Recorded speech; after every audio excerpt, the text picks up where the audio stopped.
Hello everyone, my name is Adam Pate. I'm an assistant professor at the University of Louisiana at Monroe. This short talk will be covering multiple choice item writing with specific attention being given to improving item writing and accentuating some of the guidelines that are available to help improve item writing. Before we go any further, so you can decide if you actually want to listen to this talk or not, the intended audience for this talk is going to be new faculty members who are inexperienced in item writing or faculty who are looking to improve their item writing. Overall, we're going to cover and introduce a set of item writing guidelines, discuss some common flaws and issues in question writing, and examine flawed questions and discuss potential methods for improvement. So let's talk about the guidelines first. When I mention the guidelines, this is what I'm talking about. I've referenced them at the bottom of this slide just for your benefit, so you can go and look at these yourself because I don't have time to go over all of them. These are some of the ones that I like the most because they're very thorough and they give a nice description of research and reasoning behind each of the guidelines.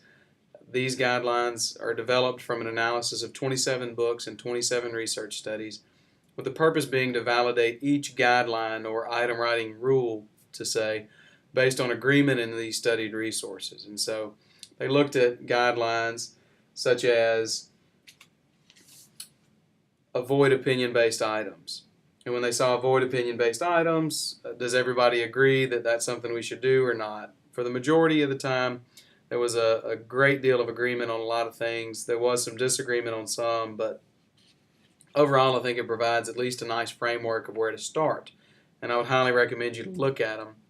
They're broken down into 5 logical categories. There's 31 different guidelines that they provide. The categories being content, formatting, style, writing the stem, and writing the choices. Now, some of these guidelines are simply inherent to the item writing process in itself, and almost everyone who's taken a multiple choice test would already be doing this anyway, such as editing and proof your items. We all do that, although sometimes we do get things that slip by us, but for the most part, we all try to do that already.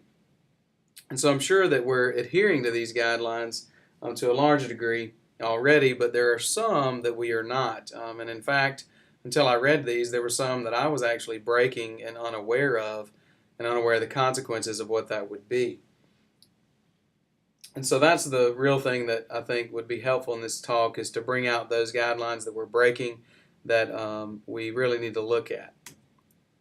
Just a shameless plug here for some of the research that myself and a colleague, David Caldwell, have done. We looked at an entire semester course and looked at all of the test items given in that entire semester to see if they adhered to the guidelines or if they broke them. We found it to be about 50-50. And we found some top offenders in that group, which we'll talk about, and that's how I got the questions we're going to go over at the end of this presentation. Another thing we found was that it actually affected student performance. So students performed more poorly on test items that did not adhere to the guidelines. Now, you would think this would be okay if your discrimination increased. And so if your discrimination as seen with a RPB or a point by serial, if higher achieving students did better on the test question, then that's fine. But what we saw was that the discrimination didn't change, and so students across the board did worse on the questions that didn't adhere to the guidelines, but then at the same time, everybody did bad. So it kind of gives you a reason that we should start looking over some of these guidelines and some real benefit. And I would refer you to the reference at the bottom of this slide if you want to look into more of that and to read some on that. One of the top offenders that we did find was to avoid all of the above. Now, all of the above is typically, in my experience, been a filler distractor per se. And when I talk about distractors, I'm talking about the choices here. And so when I know personally when I use all of the above, it's because I've racked my brain and can't think of another plausible distractor.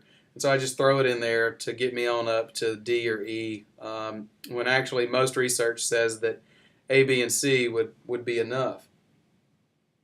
Well, in addition to that, research actually indicates that this reduces your item reliability And in general, consensus favors avoiding this format. So what we can do with this question is we can remove all of the above, and we can make it a multiple true false, or a select all that apply. And then in that case, each distractor is independently evaluated by the student. Because typically when students see all of the above, what they will do is immediately go and see if any of the above answers are not true. And if that's the case, they'll go ahead and mark all of the above off along with one of the incorrect answers. And so it doesn't really help in the sense of making the student think about it. So some problems that we see with this question are the use of all of the above. Another one is that all of our answers are not homogeneous. And what I mean by that is that all of them are increased except for D. And so we want to try and make them all homogeneous. We want them to be relatively the same length, and we want them to be kind of varied.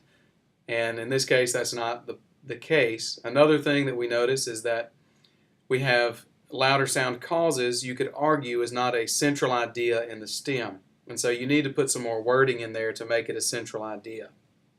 So you might want to put something about the action potential in there. And then say louder sound causes which of the following effects on the action potential, if that's what you're wanting to get to. So that's just a few options of how to improve that. Minimized reading is another thing that we came across commonly. Clinical faculty, myself included, are notoriously bad about this. And for me, I will try to take my patient cases that I've seen in real life and put them on the test because I feel like that's helpful for the students. But in actuality, what I end up doing is putting way too much information for the students that they don't need. And so with minimizing reading, it doesn't mean you can't use and do a clinical case, but what it does mean is you have to make sure that the information that's there is actually going to be helpful for the student in answering the question. So in this case, I'll let you kind of read through this question, but is it pertinent to know that the student woke up at 7:50, or that they had an 8 a.m. class, or that they're 18 years old even? A lot of times I'll put the age of the patient on a lot of questions, and then age doesn't necessarily matter as far as my answer goes. And so if you go through and start looking on, do you have to have this information, you can weed out a lot of the information. Another thing that you can do is when you do include information, make sure that it's pertinent information, and that if it is information that doesn't directly relate to the answer, that it's something that you want the student to be able to differentiate. And so it's okay to give them more information than they need for the question, as long as it's information you want them to be able to look at and know that it doesn't factor into cardiovascular risk or something of that nature. Some ways to improve this question are just to simply restate the question, narrow down some of the things. Do we need to know she's running across the quadrangle to the biology building? Probably not. So just take that out. And I know that was difficult for me because I felt like some of my questions were really good, but then when I really think about minimizing reading, I didn't need them. Another one is to use carefully none of the above. In this example, this points out one of the problems with none of the above, in that the capital of Texas is actually Austin. A student could believe that it was San Antonio and still get this answer right because they would select none of the above. Another potential thing that could happen, not necessarily with this question, but with none of the above in general, is that a student could theoretically come up with an answer that's better than one of the four that you've listed, and then still select none of the above and get the answer wrong if one of the distractors is the actual answer besides none of the above. And so that's why they want to say use carefully none of the above, is for those reasons. In addition to that, it also kind of changes the way the student looks at this, and it's not necessarily testing if the student can recognize is recognizing a correct answer, but more if they recognize an incorrect answer. And sometimes you may want to do that, but not all the time. So one thing that is recommended again to do with this is to take none of the above off, make it a multiple true false, and have the correct answer in there would be one option. You could also just put in the true answer and take none of the above off. But I think this goes to show the point that none of the above is not a straightforward question, And the guidelines recommend that if you're a novice item writer, to avoid none of the above. So I certainly never put none of the above in all of my questions, because I consider myself to be a novice and I don't really know how to use none of the above to its best potential. And so I just avoid it for that reason. So in summary, I think it's pretty clear that writing questions is not as easy as one would think.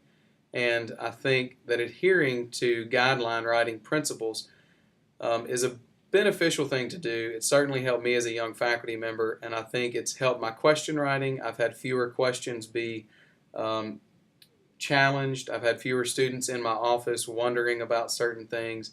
So it's been very, very helpful for me in that sense. And I would recommend you to look at the guidelines and give them a true read through and try to apply some of them, because some of them are easier than you would think. Thank you for your time, and this concludes our talk.